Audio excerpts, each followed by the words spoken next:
Nobody warned him about the year everything fell apart. Not the doctors, not the people who loved him, not the books he had read or the sermons he had preached or the prayers he had whispered into the ceiling at 2 in the morning when the house was dark and the silence felt like a living thing pressing down on his chest. Nobody warned him because nobody could have.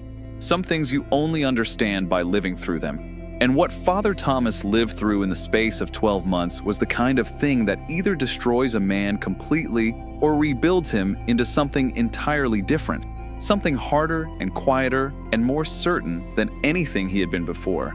This is that story, and it starts not with tragedy, but with something far more dangerous than tragedy.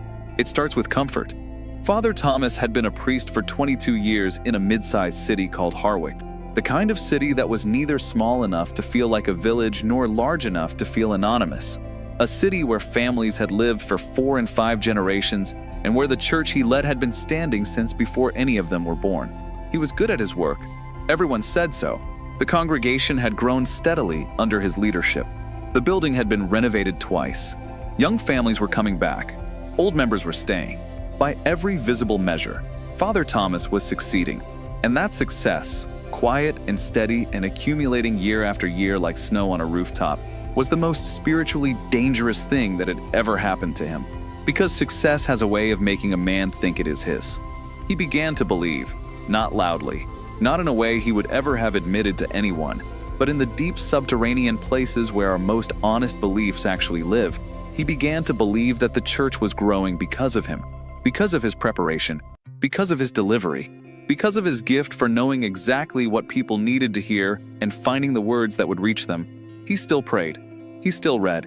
He still stood at the altar and meant what he said. But somewhere in the architecture of his inner life, a subtle and catastrophic shift had occurred. A shift so gradual, he never felt it happening. He had stopped being an instrument and started thinking of himself as the source. God, in his infinite patience and his infinite love for the man standing at that altar week after week, decided it was time to teach Father Thomas something that could not be learned any other way. He let go, not permanently, not as punishment, but the way a father steps back from a child who is learning to walk, not because he stopped caring, but because he cares too much to let the child never learn what his own legs are for. And when God stepped back, Father Thomas discovered with devastating clarity that without that invisible sustaining presence, he had nothing. The first sign was small, a sermon that fell flat when every previous sermon had landed with precision. He stood at the pulpit and spoke the words he had prepared and watched them drop to the floor like stones. No movement in the congregation, no tears, no that moment of collective stillness that tells a preacher something has broken through. Just polite, attentive, empty faces. He told himself it was an off day. Everyone had off days. The second sign was harder to dismiss. A family he had counseled through crisis for 2 years came to tell him they were leaving the church. Not because of anything he had done wrong. They just felt it was time for something different. He smiled and blessed them and walked back to his office and sat down at his desk and felt the floor shift slightly beneath his feet in a way that had nothing to do with the building.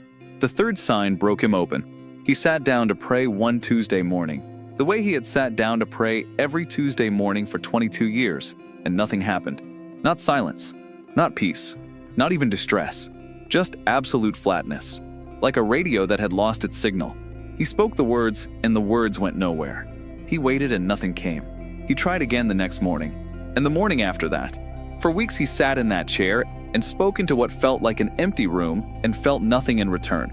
And the fear that moved into his chest during those weeks was unlike any fear he had ever known, because it was not the fear of something attacking him from outside. It was the fear that something essential had gone, that the core of everything his life was built around had quietly vacated the premises, and he had not noticed until it was already gone. He did not tell anyone. How do you tell your congregation that the man who stands at the front every week and speaks about the presence of God has lost the ability to feel it? How do you say that out loud without everything collapsing? So he kept showing up. He kept preparing his sermons. He kept standing at the altar and performing the motions of a faith he could no longer feel with his hands. And the performance, he realized later, was the thing that was killing him. Because God was not looking for his performance. God had never been looking for his performance. And the distance Father Thomas felt was not the distance of a God who had left. It was the distance of a man who had slowly, without realizing it, replaced his relationship with God with a very impressive imitation of one. The breaking point came on an ordinary Wednesday evening. He had been invited to speak at a small gathering in a neighboring town, a modest affair in a community hall with folding chairs and weak coffee and maybe 40 people who had come out on a cold night because they were hungry for something real. He stood at the front of the room and opened his mouth, and for the first time in months, he did not perform. He had nothing left to perform with. He just stood there and said, "I am a priest who has not felt the presence of God in 4 months. I do not know what is happening to me. I do not know if I am broken or being rebuilt. But I know that I am standing here telling you the truth because I have nothing else left to offer." The room was completely still. And then a woman in the third row, elderly, with white hair and the kind of face that has been shaped by decades of both joy and grief, began to weep. Not loudly, just quietly, with her hands folded in her lap. And she said, "That is the most honest thing anyone has ever said to me in a church." And something cracked open in Father Thomas's chest. Not dramatically, not with lightning or thunder or any of the overwhelming experiences he had been chasing. Just quietly, like a door unlocking. He drove home that night thinking about a story he had heard years ago, a story that had lodged itself somewhere in his memory and refused to leave. It was the story of a priest in a country where faith was a crime, where the government had decided that God was an obstacle to progress, and had set about removing that obstacle with all the efficiency and brutality that governments are capable of when they have decided something must be done. This priest, Father Mikhail, had been taken from his congregation on a winter morning and placed in a facility designed to break people. For 15 years he endured what he later called in a book he wrote after his release a systematic and creative assault on every part of his humanity. The guards were inventive in their cruelty. The cold was constant. The hunger was a permanent resident in his body. And the isolation was designed with precision to make a man doubt everything he had ever believed. One particular morning, a senior officer lined up the prisoners in the courtyard and addressed them with the smooth contempt of a man who has never been challenged. He said, "Your God cannot reach you here. You are hungry. Pray then. Ask your Christ for bread. If he is real, let him prove it. Show me." So Father Mikhail and the others prayed. They prayed with the quiet intensity of people who have nothing left but what they are praying to. And the courtyard remained empty. No bread appeared. No angels descended. The sky stayed gray and indifferent above them. And the officer smiled the way people smile when they believe they have won something.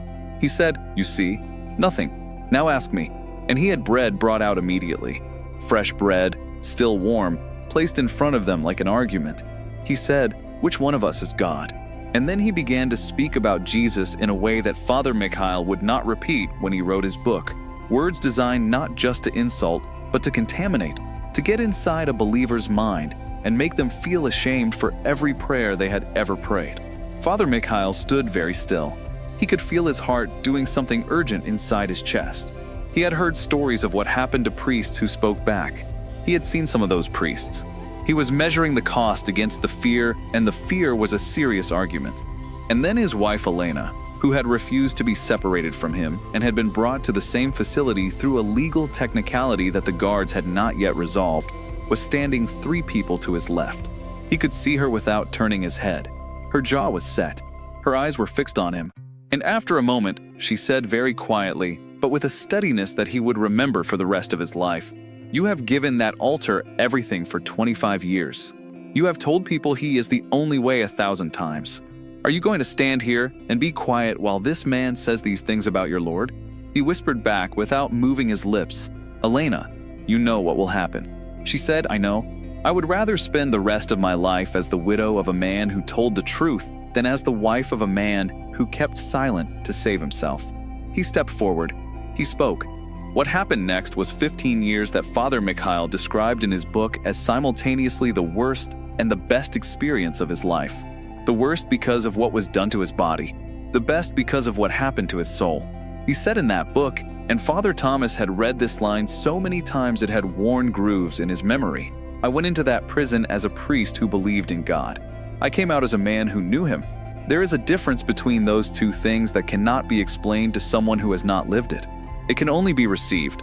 Father Mikhail was eventually released when the story reached the outside world and a coalition of believers raised enough pressure and enough money to secure his freedom. He was brought to a country where he could worship freely, speak freely, live freely. He was given a house and a church and a congregation and a platform. He had everything he had prayed for during 15 years of darkness. And then he wrote the line that had been quietly dismantling something in Father Thomas ever since he first read it years ago. Father Mikhail wrote, "I thought when I arrived in freedom, I would finally find my Lord waiting for me there. What I discovered instead broke my heart, and then rebuilt it. I had only ever truly found him in the prison. The moment comfort returned, something loosened in my grip. The wide road welcomed me back, and I had to fight every single day to remember what I had known so clearly in the dark." Father Thomas sat with this for a long time on the drive home from that community hall. He thought about the wide gate and the narrow gate, and what it actually means to choose between them not once, but every single day. He thought about the elderly couple he had visited last spring, George and Margaret, 83 and 81 years old respectively, married for 62 years, still living in the same house they had moved into as newlyweds. He had knocked on their door on a pastoral visit, and George had answered, bent slightly at the back, moving carefully the way very old men move when their bodies have become something they negotiate with rather than inhabit. And then Margaret had appeared from the kitchen, and before George said a single word to Father Thomas, he had turned to his wife and placed his palm gently against her cheek and made the sign of the cross over himself. Father Thomas had stared. He could not help it. After he sat down and they had exchanged the preliminaries, he finally said, "I hope you will forgive me for asking, but what was that? What you did just then with your wife?" George looked at him with the mild surprise of a man who has been asked to explain something he considers self-evident. He said, "Father, you teach us that the woman represents the church and the man represents Christ, yes?" Father Thomas said yes. George said, "And you teach us that the church is where we receive our blessing, yes?" Father Thomas said yes. George said, "Well then, every morning when I wake up, the first thing I do is receive my blessing from my church." He touched Margaret's cheek again in demonstration, and Margaret, who had heard this explanation many times before, smiled the smile of a woman who has been loved correctly for 62 years and knows exactly what that is worth.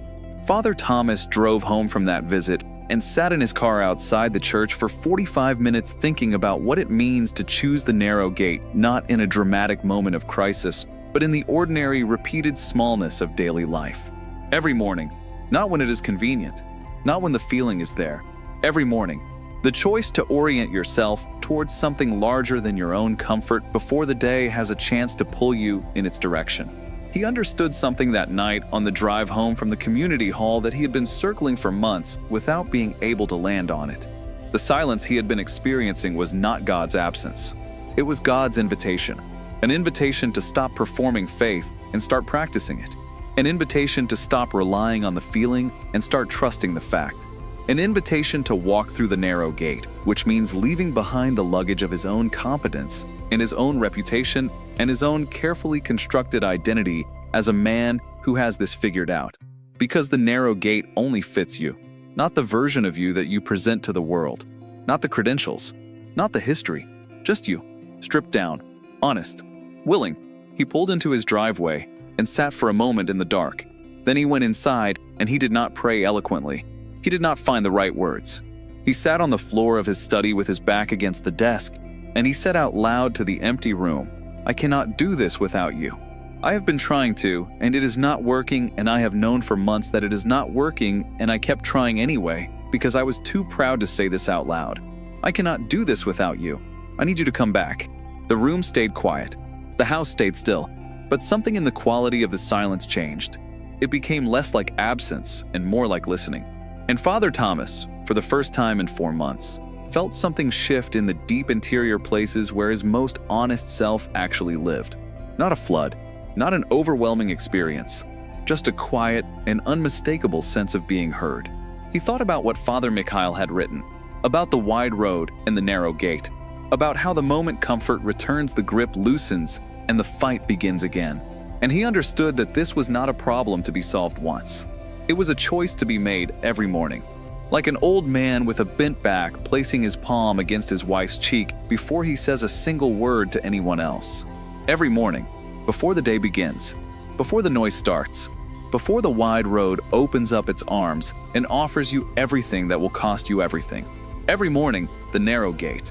If this story reached something in you today, something you have been carrying quietly and alone, I want you to do one thing. Leave a comment below and tell me where you are. Not where you think you should be, where you actually are. Because the most honest prayer is always the beginning of something. Share this with someone who is in a season of silence right now and needs to know that the silence is not the end of the story. Subscribe if you want more of this, because we are just getting started. And remember what Father Mikhail wrote from the other side of 15 years of darkness. I went in as a man who believed. I came out as a man who knew. The narrow gate is waiting. It has always been waiting. And the only thing it is asking you to leave behind is the part of you that was never truly yours to carry.